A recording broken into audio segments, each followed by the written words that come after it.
हुआ हमारा answer number 2। ये हमारा आंसर नंबर 1, आंसर नंबर 2। इस तरीके से हमने ये क्वेश्चन कर लिया। मिलते हैं नेक्स्ट वीडियो में नेक्स्ट सॉल्यूशन के साथ। Always have a great time. Bye.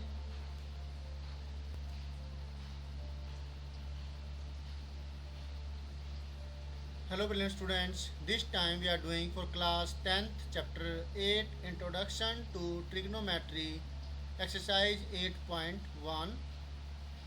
इस क्वेश्चन में देखिए आपको फिगर दे रखी है बुक में 8.13, find tangent P minus cot are.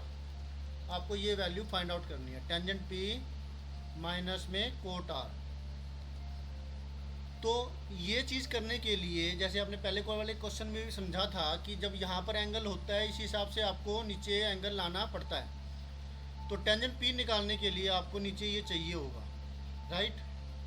और आपको बेस की वैल्यू भी पता होनी चाहिए, क्योंकि टेंजेंट पी जो होता है वो किसके बराबर होता है, टेंजेंट पी बराबर होता है पी बाय में बी, राइट।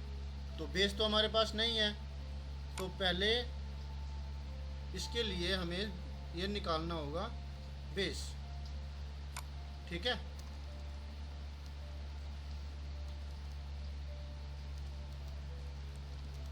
सॉल्यूशन 2।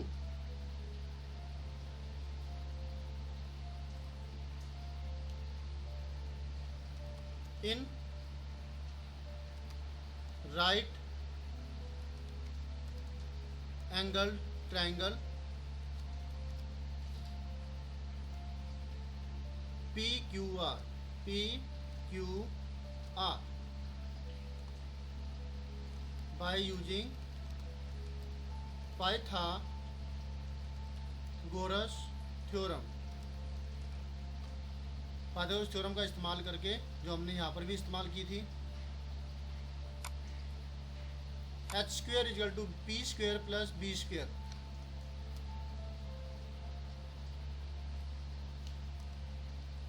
ये हुई। अब हमारे h की वैल्यू तो हमें मिली हुई है, p की वैल्यू भी है, लेकिन b की वैल्यू नहीं है। तो फिर जो वैल्यू दे रखी है वो वैल्यू पुट कर देते हैं। h की वैल्यू है 13, p की वैल्यू है 12, b की वैल्यू नहीं है तो रहने देते हैं। 13 स्क्वेयर यानी कि 169।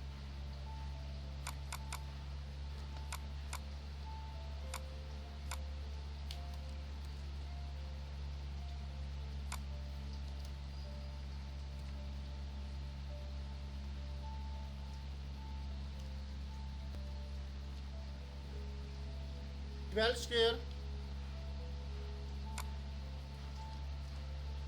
144।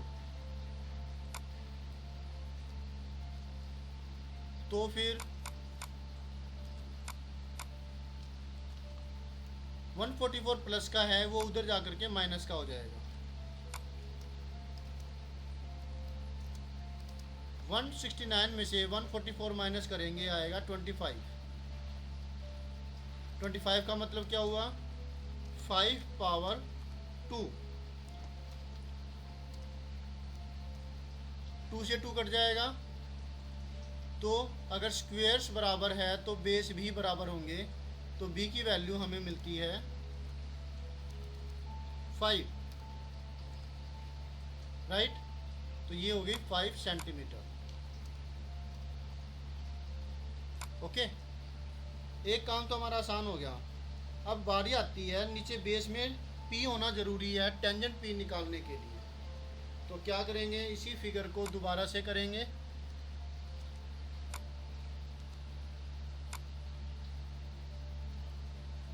जो ये 12 है, अब क्या करेंगे, p जो है यहाँ से p हटाएंगे, p की जगह यहाँ लाएंगे r, और ये r यहाँ से हटाएंगे और यहाँ पे लाएंगे p। अगर ये ऐसा किया है तो इसकी मेजरमेंट्स है वो भी बदलनी पड़ेगी। पी क्यू 12 दे रखी है तो यहाँ पर 12 लिखेंगे। राइट। और ये 5 निकली थी हमारी क्यू आर, है ना, तो यहाँ पर 5 लिख देते हैं।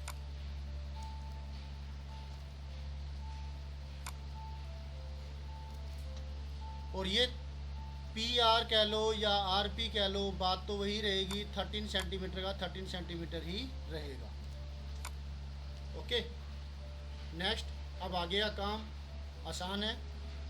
टेंजेंट पी हमें निकालना है।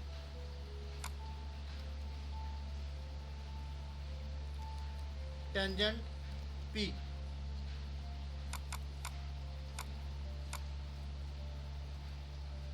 टेंजेंट पी बराबर हुआ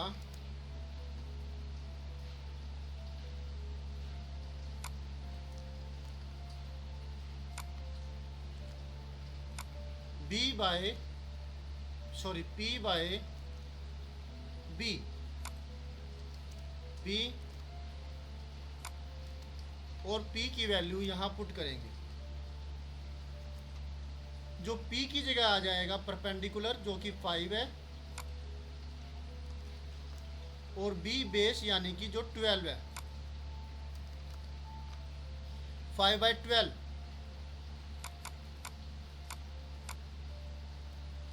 अब बारी आई कोट आर की। कोट आर के लिए हम इस फिगर का इस्तेमाल करेंगे, समझ गए। यहाँ पे आप ब्रैकेट में लिख सकते हैं फ्रॉम फिगर 1, और यहाँ पर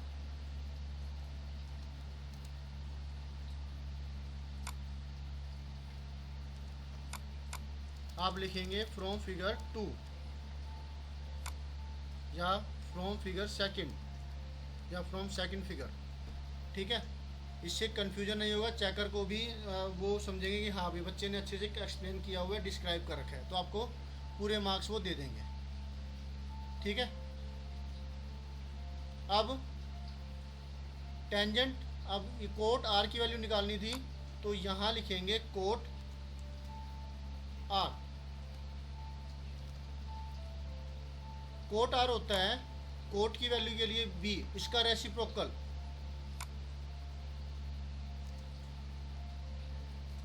कैसे बना, ये देखिए, ये यहाँ पे हमने इसको किया था, चलिए वो मिट गया है। बात ये होती है कि जो टेंजेंट का उल्टा कोट होता है, टेंजेंट और कोटेंजेंट एक दूसरे के रेसिप्रोकल होते हैं। तो टेंजेंट अगर P बाय B हुआ है तो कोट है वो इसका रेसिप्रोकल यानी कि B बाय P होगा, तो ये B बाय P हो गया।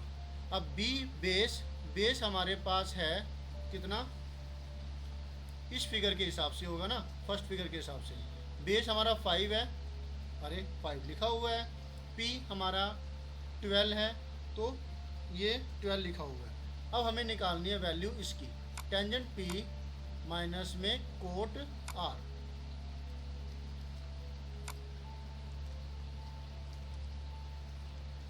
Is equal to tangent P हमने निकाला 5/12,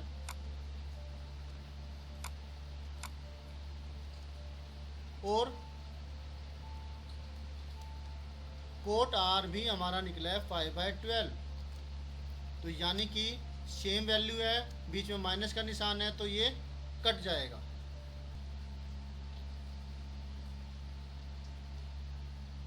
तो हमें क्या मिला, 0।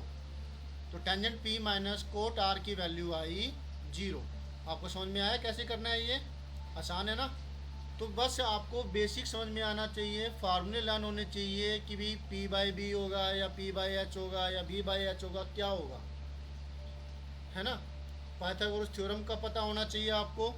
तो इन चीज़ों को पक्का कीजिए पहले, और इस बात का, इस नॉलेज को पक्का कीजिए कि जो एंगल यहाँ पे दे रखा है वो बेस में है या नहीं है।